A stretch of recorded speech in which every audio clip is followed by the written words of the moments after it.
Hello students, welcome to the Spandan Academy, class 6th. Today we shall study chapter 4, sorting materials into groups. वस्तुओं के समूह बनाना. 4.1 Object around us, हमारे चारों ओर की वस्तुएं. We have seen that our food and clothes have so much variety in them.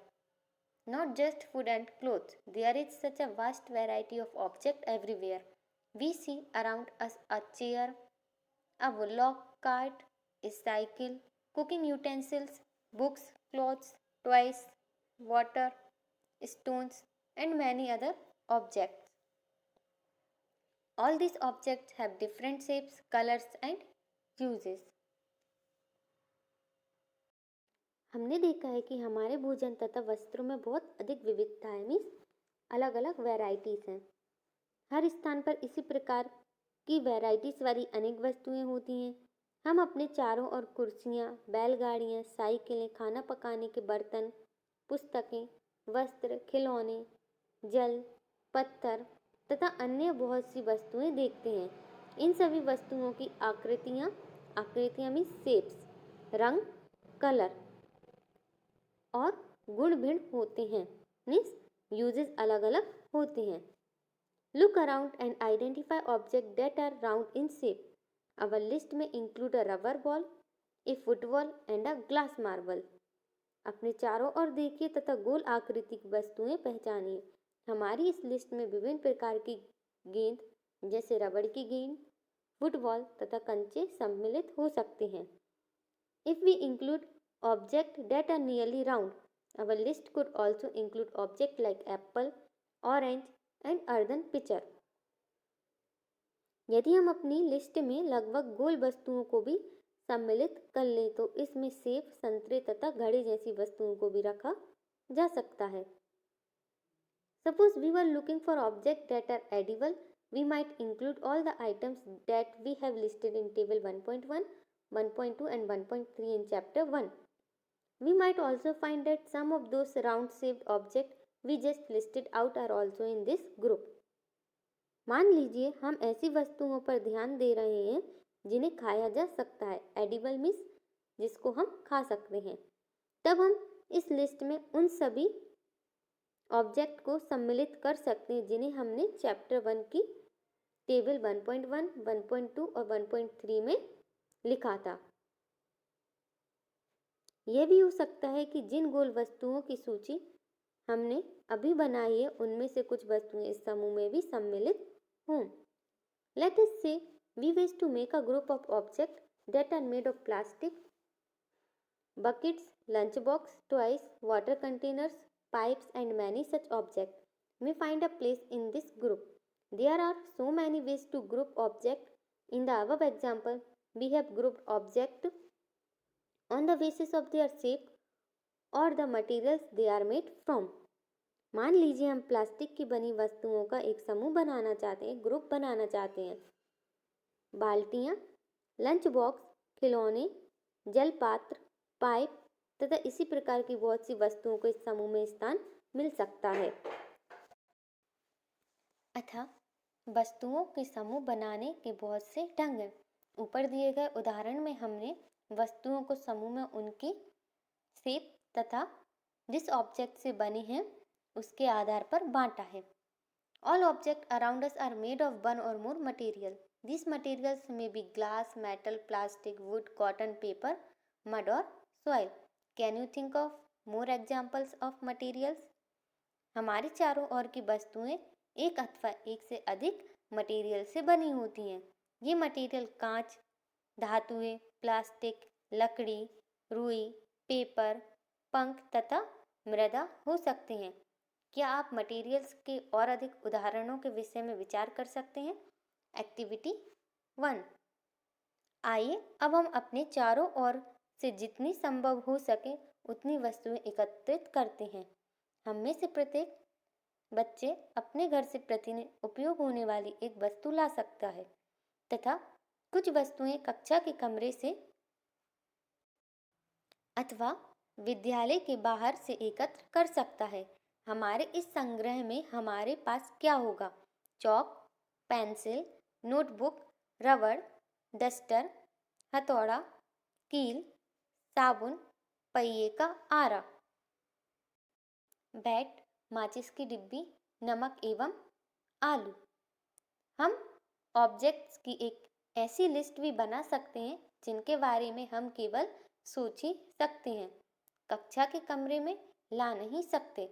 उदाहरण के लिए दीवार, वृक्ष, दरवाजे, ट्रैक्टर और सड़कें। इस संग्रह में उन सभी वस्तुओं को अलग अलग कीजिए जो पेपर अथवा लकड़ी से बनी है। इस प्रकार आप सभी वस्तुओं को दो समूह में बांट सकते हैं। इनमें एक ग्रुप की सभी वस्तुएं पेपर और लकड़ी से बनी हैं तथा दूसरे समूह की वस्तुएं इन मटेरियल से नहीं बनी हैं। इसी प्रकार हम खाना पकाने में उपयोग होने वाली वस्तुओं को अलग अलग कर सकते हैं। आइए अब हम कुछ अधिक योजनाबद्ध होते हैं। इकट्ठी की गई सभी वस्तुओं को टेबल 4.1 में लिखिए। प्रत्येक वस्तु जिन जिन मटेरियल से बनी है उनको पहचानने का प्रयास कीजिए। इतनी लंबी लिस्ट बनाना जिसमें जितनी वस्तुएं संभव हैं उन सभी के बारे में सूचना एकत्र करके लिखना, जितना हो सके उतना। इकट्ठी की गई वस्तुओं में से कुछ वस्तुओं के मटेरियल्स के बारे में पता लगाना कठिन कार्य हो सकता है। ऐसे प्रकरणों में मटेरियल्स की पहचान के लिए अपने मित्रों, शिक्षक तथा अभिभावकों से विचार विमर्श कीजिए। एक्टिविटी 2। टेबल 4.2 में कुछ सामान्य मटेरियल्स की सूची दी गई है। इनके अतिरिक्त अपनी जानकारी के और अधिक मटेरियल आप इस टेबल के कॉलम 1 में जोड़ सकते हैं। अब प्रयास करके अपनी जानकारी की दैनिक उपयोग में आने वाली उन वस्तुओं के बारे में विचार कीजिए जो मुख्यतः इन्हीं मटेरियल से बनी हैं और उन्हें कॉलम 2 में लिखिए। इन सब सारणियों से हमें क्या पता चलता है? पहले हम वस्तुओं को कई ढंग से समूह में रखें। इसके पश्चात हमने यह पाया कि हमने चारों ओर की वस्तुएं भिन्न मटेरियल से बनी हैं। कई बार तो कई वस्तु एक ही पदार्थ से बनी होती हैं। तो ऐसा भी होता है कि एक ही वस्तु कई मटेरियल से बनी हो सकती है और फिर एक ही मटेरियल के उपयोग से कई वस्तुएं बनाई जा सकती हैं। यह कैसे निश्चित किया जाता है कि किसी दी गई वस्तु को बनाने के लिए कौन सा मटेरियल उपयोग किया जाना चाहिए? ऐसा लगता है कि अभी हमें विभिन्न मटेरियल्स के बारे में और अधिक जानकारी प्राप्त करने की आवश्यकता है। 4.2 प्रॉपर्टीज ऑफ मटेरियल। मटेरियल्स के गुण। Have you ever wondered why a tumbler is not made with a piece of cloth? Recall our experiment with pieces of cloth in chapter 3 and also keep in mind that we generally use a tumbler to keep a liquid. Therefore, would it not be silly if we were to make a tumbler out of cloth? What we need for a tumbler is glass, plastic, metal or other such material that will hold water. Similarly, it would not be wise to use paper-like materials for cooking vessels. क्या आपने कभी यह जानने का प्रयास किया है कि ग्लास कपड़े का क्यों नहीं बनाया जाता? चैप्टर 3 में कपड़े के टुकड़ों के साथ जो प्रयोग हमने किया था उसे याद कीजिए और यह ध्यान में रखिए कि हम गिलास का उपयोग सामान्यतः लिक्विड को रखने के लिए करते हैं। इसलिए अब यदि हम कपड़े का गिलास बनाएं तो क्या हमारा यह कार्य काफी हास्यास्पद प्रतीत नहीं होगा? गिलास बनाने के लिए हमें कांच, प्लास्टिक और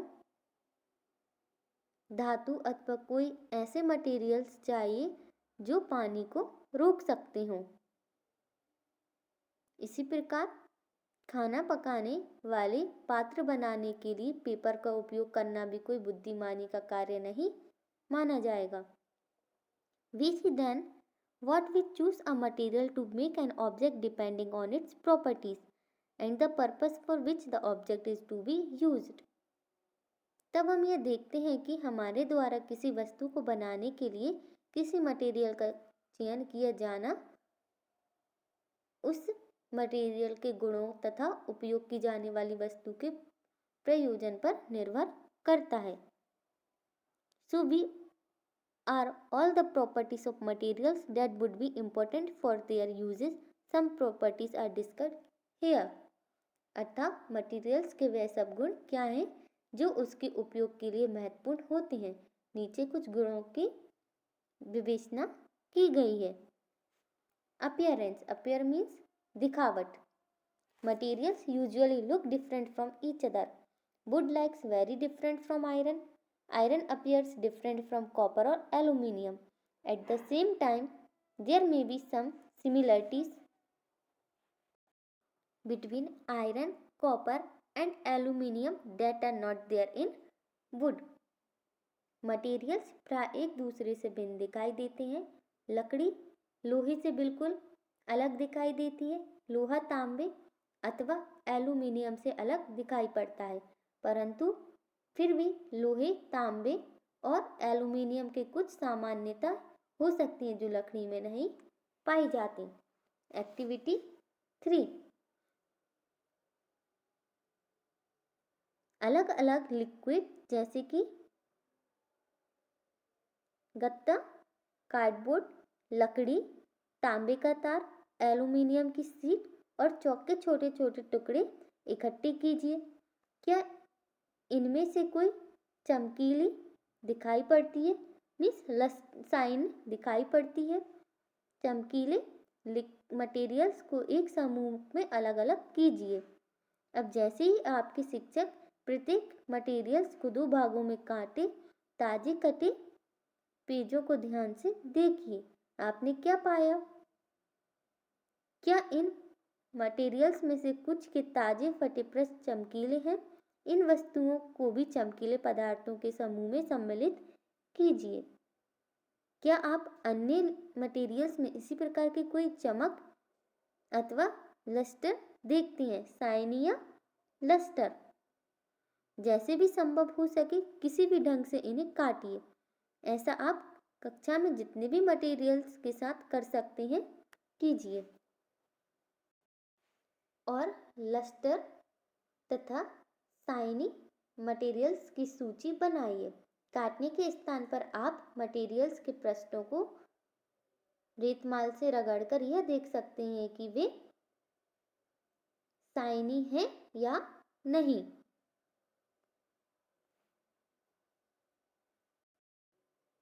मटेरियल्स जिनमें इस प्रकार की लस्टर होती है वे प्रायः धातु होती है. मीन्स क्या होते हैं? कोई भी मेटल होते हैं. लोहा, तांबा, एल्यूमिनियम तथा सोना धातुओं के उदाहरण हैं. कुछ मेटल बहुधा अपनी चमक खो देते हैं और कुछ लस्टर दिखाई देने लगते हैं. ऐसा उन पर हवा तथा नमी की अभिक्रियाओं के कारण होता है. इसलिए हमें केवल ताजे कटे पृष्ठों पर ही चमक दिखाई देती है. जब आप किसी लोहार अथवा वर्कशॉप का भ्रमण करें तो मेटल्स की क्षणों के ताजे कटे पृष्ठों को देखने का प्रयास करें और यह देखें कि इनमें चमक है अथवा नहीं. हार्डनेस. हार्डनेस मीन्स कठोरता. When you press different material with your hand, some of them may be hard to compress, while others can be easily compressed. Take a metal key and try to scratch with it. The surface of a piece of wood, aluminium, a piece of stone, a nail, candle, chalk, any other material or object. You can easily scratch some materials, while some cannot be scratched so easily. Materials which can be compressed or stretched easily are called soft, while some other materials which are difficult to compress are called hard. For example, cotton or sponge is soft while iron is hard. जब आप विभिन्न materials को अपने हाथों से दबाते हैं तो उनमें से कुछ को दबाना कठिन होता है जबकि कुछ आसानी से दब जाते हैं। मेटल्स की एक चाबी लीजिए तथा इससे लकड़ी, एल्यूमिनियम, पत्थर का टुकड़ा, कील, मोमबत्ती, चौक, अन्य कोई मटेरियल अथवा वस्तु को प्रश्नों को खरोचने का प्रयास कीजिए। अब कुछ मटेरियल्स को आसानी से खरोच सकते हैं, जबकि कुछ अन्य मटेरियल्स को इतनी आसानी से नहीं खरोचा जा सकता। मटेरियल्स जिन्हें आसानी से संपीड़ित किया अथवा खरोचा जा सकता है वह सॉफ्ट मेटल कहलाते हैं। कैसे कहलाते हैं वो? कोमल। जबकि अन्य मटेरियल जिन्हें संपीड़न करना कठिन होता है वह कठोर कहलाते हैं, मीन्स हार्ड मटेरियल कहलाते हैं। उदाहरण के लिए रुई अथवा स्पंज सॉफ्ट है, जबकि लकड़ी या आयरन क्या है? हार्ड है। इन appearance, material can have different properties like luster, hardness, be rough or smooth. Can you think of the other properties that describe the appearance of a material? दिखावट में materials के विभिन्न गुण हो सकते हैं, जैसे लस्टर, लस्टर मीन्स द्युति, हार्डनेस कठोरता, रफ खुरदरा और स्मूथ चिकना। क्या आप अन्य गुणों के बारे में सोच सकते हैं जो किसी मटेरियल की दिखावट का वर्णन करते हैं? सॉल्यूबल और इनसॉल्यूबल मीन्स विलय अथवा अविलय, जो घुल सकते हैं और जो नहीं घुल सकते। एक्टिविटी 4, कुछ सॉलिड मटेरियल जैसे चीनी, नमक, चॉक पाउडर, बालू तथा लकड़ी के बुरादे के नमूने एकत्र कीजिए। कांच के 5 ग्लास लीजिए। प्रत्येक ग्लास को लगभग 2/3 भाग में पानी भरिए। पहले ग्लास में कुछ मात्रा में 1 चम्मच भरकर चीनी, दूसरे में नमक तथा इसी प्रकार बचे हुए ग्लासों में अन्य मटेरियल मिलाइए।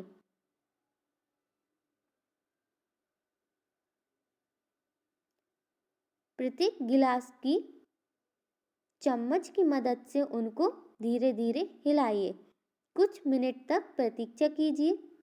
ऑब्जर्व कीजिए और पता लगाइए कि जल में मिलाए गए मटेरियल्स का क्या होता है, जो सब्सटेंस अपन ने मिलाए हैं उनका क्या होता है।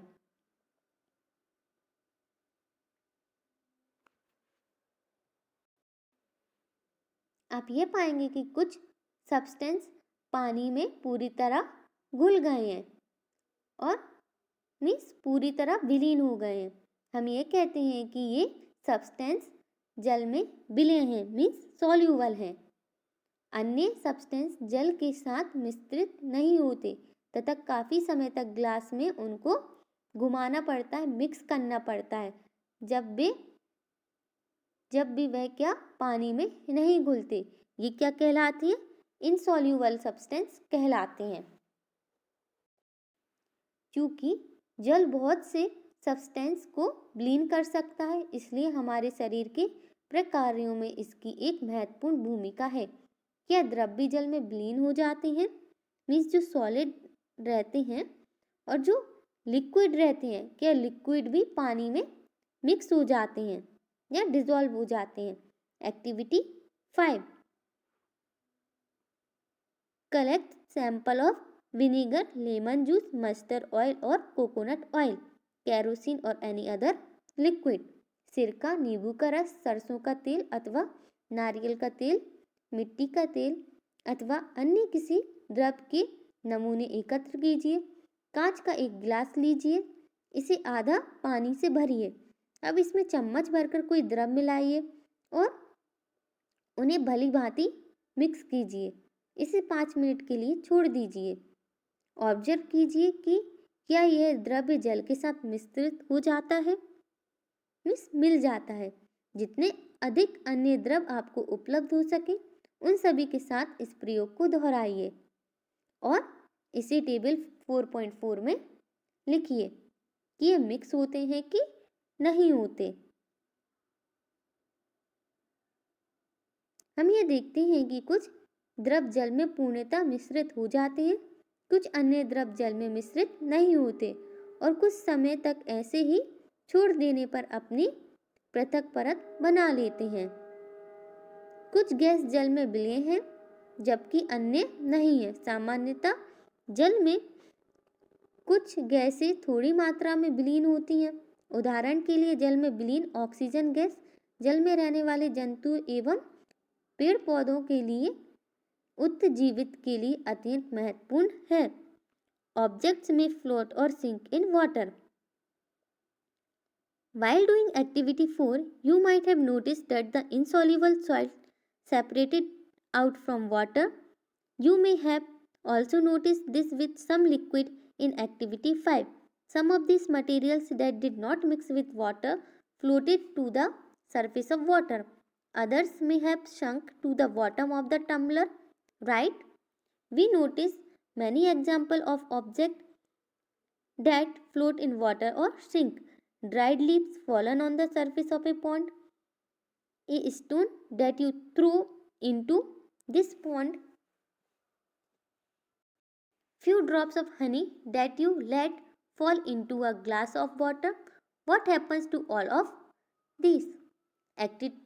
एक्टिविटी 4 करते समय आपने यह ध्यान दिया होगा कि जल में अविलय ठोस जल से पृथक हो जाते हैं। एक्टिविटी 5 में भी आपने कुछ द्रवों के साथ ऐसा ही देखा होगा। इनमें से कुछ पदार्थ जो जल में मिश्रित नहीं हो पाए वे जल के पृष्ठ पर आकर तैरने लगे थे, अन्य डूबकर ग्लास की तली में पहुंच गए थे। क्या यह सही नहीं है? हम ऐसे बहुत से उदाहरण देखते हैं जिनमें पदार्थ जल में तैरते रहते हैं अथवा डूब जाते हैं। किसी तालाब की सतह पर गिरी सूखी पत्तियां, वह कंकड़ जो आप इसी तालाब में फेंक देते हैं, शहद की कुछ बूंदें जिन्हें आप ग्लास के जल में डालते हैं, इन सब का क्या होता है? भोजो would like you to give him 5 examples each of objects that float and those that sink in water. What about tasting these same materials to see if they float or sink in other liquids like oil? भूजो यह चाहता है कि आप उसे जल में तैरने वाले तथा जल में डूबने वाले पदार्थों के 5-5 उदाहरण दें। अन्य द्रवों जैसे तेल में यही पदार्थ तैरते हैं अथवा डूब जाते हैं। इसे देखने के लिए आप किस प्रकार परीक्षण करेंगे? ट्रांसपेरेंसी मीन्स पारदर्शिता। You might have played the game of hide and seek. Think of some places where you would like to hide so that you are not seen by others. Why do you choose those places? Would you have tried to hide behind a glass window? Obviously not, as your friends can see through that and spot you. Can you see through all the materials? Those substances or materials through which things can be seen are called transparent. Glass, water, air and some plastic are example of transparent materials. Shopkeepers usually prefer to keep biscuit, sweets and other eatables in transparent container of glass or plastic so that buyers can easily see these items. आपने लुका छुपी का खेल खेला होगा। उन स्थानों के बारे में विचार करिए जहां आप खेलते समय छिपना चाहेंगे ताकि आप दूसरों को दिखाई ना दें। आपने इन स्थानों को ही क्यों चुना? जैसे कि हम दीवार के पीछे छुप जाते हैं, गेट के पीछे छुप जाते हैं, कुछ सामान रखा हो तो कभी कभी हम उसके अंदर भी छुप जाते हैं। तो हम ऐसा क्यों करते हैं? क्या आपने कभी शीशे की खिड़की के पीछे छिपने का प्रयास किया है? स्पष्ट रूप से नहीं, क्योंकि ऐसा करने पर आपका मित्र शीशे से देखकर आपका पता लगा लेगा। उन मटेरियल्स अथवा सामग्रियां जिनसे होकर वस्तुओं को देखा जा सकता है उन्हें पारदर्शी कहते हैं। Those substances or materials through which things can be seen are called transparent. जैसे कांच, जलवायु तथा कुछ प्लास्टिक पारदर्शी मटेरियल्स के उदाहरण हैं। प्रायः दुकानदार बिस्किट, मिठाइयाँ तथा अन्य खाद्य मटेरियल्स को कांच अथवा प्लास्टिक के ट्रांसपेरेंट पात्रों में रखना अधिक पसंद करते हैं। ताकि खरीदार इन चीज़ों को आसानी से देख सकें। On the other hand, there are some materials through which you are not able to see. These materials are called opaque. You cannot tell what is kept in a closed wooden box, a cardboard cartoon, or a metal container. Wood, cardboard and metals are example opaque materials. इसके विपरीत कुछ ऐसे materials भी हैं जिनसे होकर आप वस्तुओं को नहीं देख सकते। इन मटेरियल्स को अपारदर्शी कहते हैं। इनको हम ओपीक्यू कहते हैं। आप यह नहीं बता सकते कि बंद लकड़ी के बॉक्स, कार्डबोर्ड के डिब्बे अथवा धातु के पात्र के भीतर क्या रखा है। लकड़ी, कार्डबोर्ड तथा धातुएं अपारदर्शी पदार्थों के उदाहरण हैं। मीन्स ये ओपीक्यू मटेरियल्स के एग्जाम्पल्स हैं। Do we find that we can group all materials and objects without any confusion as either opaque or transparent? क्या अब हम यह समझते हैं कि हम बिना किसी भ्रांति के सभी मटेरियल्स एवं वस्तुओं को पारदर्शी अथवा अपारदर्शी के समूहित कर सकते हैं। एक्टिविटी 6, पेपर की एक शीट लीजिए और इससे होकर किसी बल्ब को देखिए। मीन्स जलते हुए बल्ब को देखिए। इस संबंध में अपने प्रेक्षण नोट कीजिए। अब पेपर की शीट के बीच में 2-3 बूंद खाने का तेल या मक्खन डालकर इसे फैलाएं। पेपर के उस भाग से जहां तेल फैला है, जलते हुए बल्ब को दोबारा ध्यान से देखिए। अब आप क्या देखते हैं? क्या आप ये पाते हैं कि अब बल्ब हमें पहले की अपेक्षा और अधिक स्पष्ट दिखाई देता है? परंतु क्या आप इस चिकने कागज से होकर प्रत्येक वस्तु को पूर्णतः स्पष्ट देख सकते हैं? कदाचित नहीं। ऐसे पदार्थ जिनसे होकर वस्तुओं को देखा तो जा सकता है परंतु बहुत स्पष्ट नहीं देखा सकता, उन्हें पारभासी कहते हैं। The materials through which objects can see but not clearly are known as translucent. Remember the oily patch on paper when we tested food items for presence of fats? That was translucent too. Can you think of some more examples of translucent materials? Paper पर लगे उस तेलीय धब्बे को याद कीजिए जिसका उपयोग हमने खाद्य पदार्थों का फैट के लिए परीक्षण करने में किया था। वह भी पारभासी ही था। क्या आप पारभासी मटेरियल्स के कुछ और उदाहरणों पर सोच विचार कर सकते हैं? We can therefore group materials as opaque, transparent and translucent. Paheli suggested covering the glass of a torch without your palm at a dark place. Switch on the torch and observe the other side of the palm. She wants to know whether palm of your hand is opaque, transparent or translucent. अतः हम materials को अपारदर्शी, पारदर्शी तथा पारभासी के रूप में समूह में बांट सकते हैं। पहेली किसी अंधेरे वाले स्थान पर टॉर्च के कांच को हथेली से ढकने का सुझाव देती है। टॉर्च का स्विच ऑन करके हथेली को दूसरी ओर का प्रेक्षण कीजिए। वह यह जानना चाहती है क्या कि आपकी हथेली अपारदर्शी है, पारदर्शी है या पारभासी। We learned that materials differ in their appearance and the way they mix in water or other liquid. They may float or sink in water or may be transparent, opaque or translucent. Materials can be grouped on the basis of similarities or differences in their properties.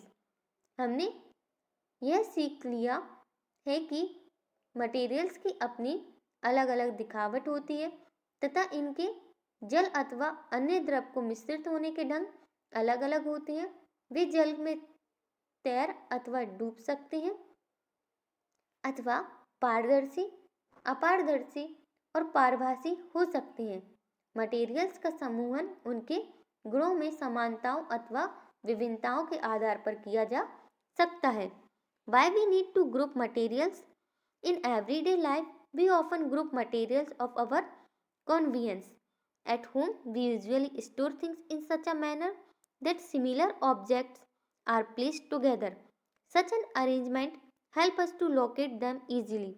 Similarly, a grocer usually keeps all type of biscuit at one corner of his shop, all soaps at another, while grains and pulses are stored at some other place. हम materials को समूह में रखने की आवश्यकता क्यों पड़ती है? दैनिक जीवन में हम प्रायः मटेरियल्स का समूहन अपनी सुविधा के लिए करते हैं। घर में हम अपनी वस्तुओं का भंडारण सामान्यतः इस प्रकार करते हैं कि एक जैसी वस्तुएं एक साथ रखी हों। इस प्रकार की व्यवस्था द्वारा हम आसानी से उनका पता लगा सकते हैं। इसी प्रकार कोई पंसारी प्राय सभी प्रकार के बिस्कुटों को अपनी दुकान में एक कोने में रखता है, सभी साबुनों को अन्य स्थान पर, जबकि अनाज तथा दालों का भंडार किसी अन्य स्थान पर करता है। There is another reason why we find such grouping useful. Dividing materials into groups makes it convenient to study their properties and also observe any patterns in these properties. We will study more about this in higher classes. इस प्रकार के समूहन के लाभप्रद होने का एक दूसरा कारण भी है। मटेरियल्स को इस प्रकार समूहों में बांटकर उनके गुणों का अध्ययन तथा इन गुणों में किन्हीं भी पैटर्न्स का अवलोकन करना सुविधाजनक बन जाता है। इसके विषय में और अधिक अध्ययन हम आगे की कक्षाओं में करेंगे। Thank you.